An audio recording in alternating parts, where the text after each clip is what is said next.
So what I want to do is I want to draw a distinction between what is part of the window and what is effectively part of the rest of the building.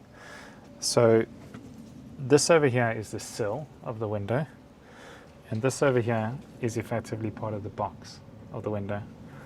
This is the sash. This over here is the parting bead, and there is another section inside called the staff bead.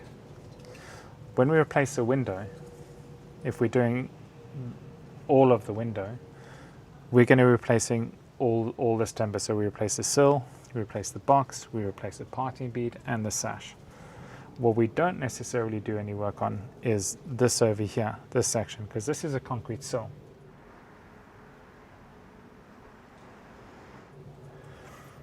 And we don't necessarily do any work on here on the reveal. What we do is we would infill here. So if there's a disturbance or if there happens to be a gap for whatever reason, we will fill in there, and so as to basically seal the window off.